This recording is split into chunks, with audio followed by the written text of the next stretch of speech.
Canada's leading position in advanced technologies, in artificial intelligence, in robotics. And it raises the question about whether you see another kind of digital divide than the one we usually talk about, of not whether large numbers of people have access to high-speed internet, but one between the public and the private sector, of whether governments are actually equipped right now to understand the implications of new technologies, and for that matter to regulate increasingly powerful technology companies that are global, whose impact on our lives is immense. And I wonder how you think about that as a government leader and what that road looks like to you.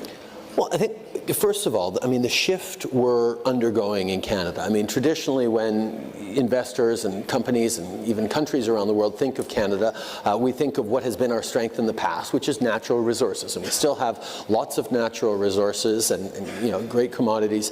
But we've recognized that the way the world is going, our greatest advantage is in our people, is innovative, forward-thinking, value-driven, diverse people from every corner of the world who are willing to learn, to face the challenges of the shifting global economy and the disruption in the workplaces with optimism and confidence. And that's one of the reasons why we're so excited about the investments in AI, the investments in robotics, the investments in quantum computing we're doing.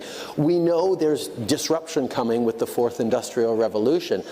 What Canada has realized, I think, earlier than most, is that if we want to succeed in the long term, we have to be part of it. We have to start leading in that innovation, leading in that disruption to get through the transition and beyond it. And that means encouraging and empowering our citizens with better education, with abilities to code, to be powerful users of technology, so that in the shifting job markets, they can not just have a level of confidence about their own future, but they can actively shape their own future in the technologies we use around the world.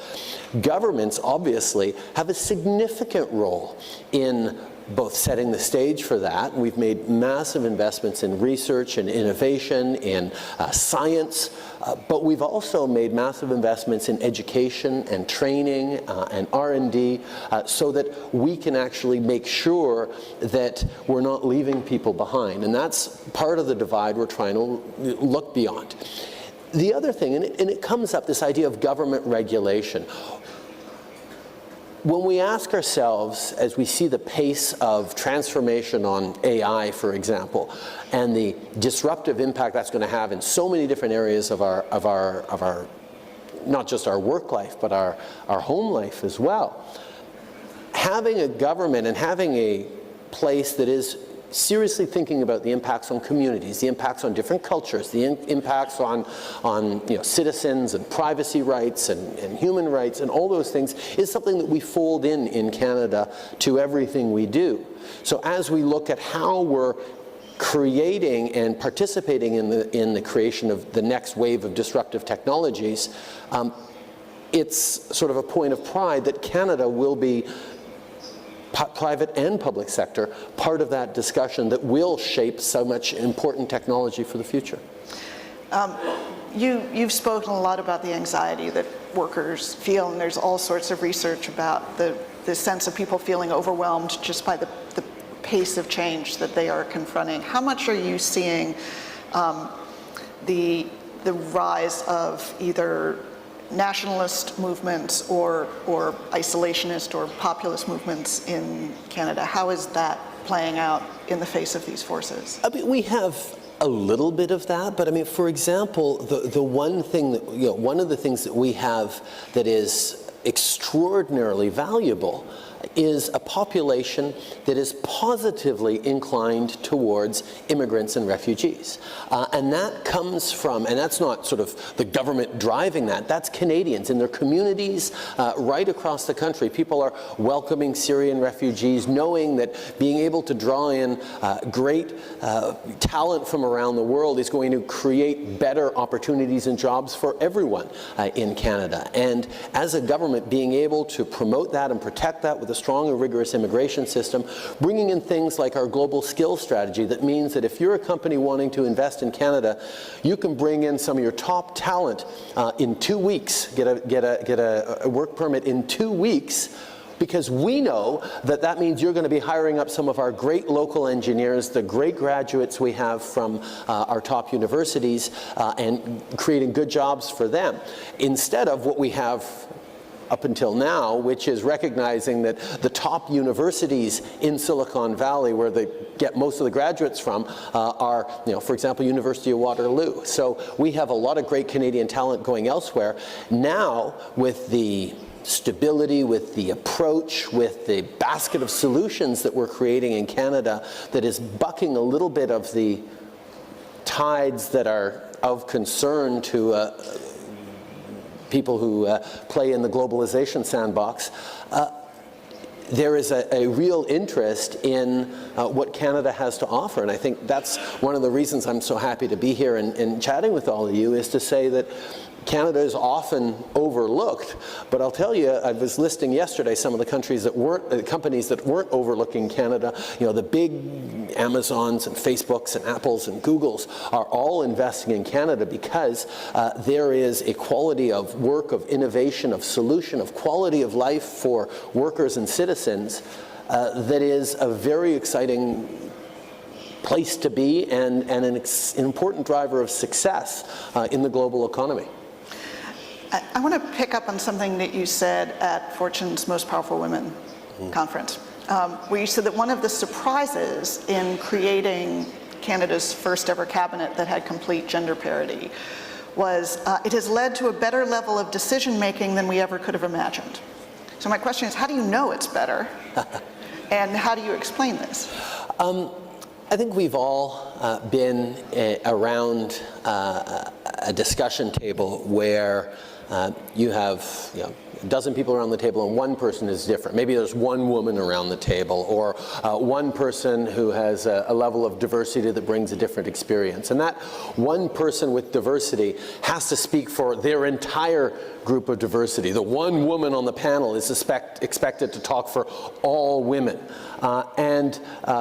It's important to have at least one woman on the panel, but it's much better to have 50% women on the panel, because then the women can actually share the breadth and the range of their experiences that are different from woman to woman, the way experiences are different from individual to individual. And not locking people into a representative narrative, but actually having people share the full range of their experiences and their stories is essential if you want to make sound decisions that actually have the depth and the breadth to have the kinds of right impacts. I mean, when we have a discussion around immigration around the table, and levels and how we're bringing people in, and the impact of the integration programs that we have and the support. Having people around the table who'd run homeless shelters, who had run nationally successful massive companies, who had been police officers, who had been family physicians, who had been immigrants themselves and refugees themselves, adds to a better level of conversation and a better level of decision making than you would if everyone had the exact same path, because we are serving a population and a world that is itself hugely diverse. And unless we're getting voices that reflect that diversity, we're not going to be able to match the needs and the concerns of the community, but also we're limiting our capacity to be truly creative about the kinds of solutions we bring forward. So when we say diversity is strength, it's not just that it looks nice to have diversity.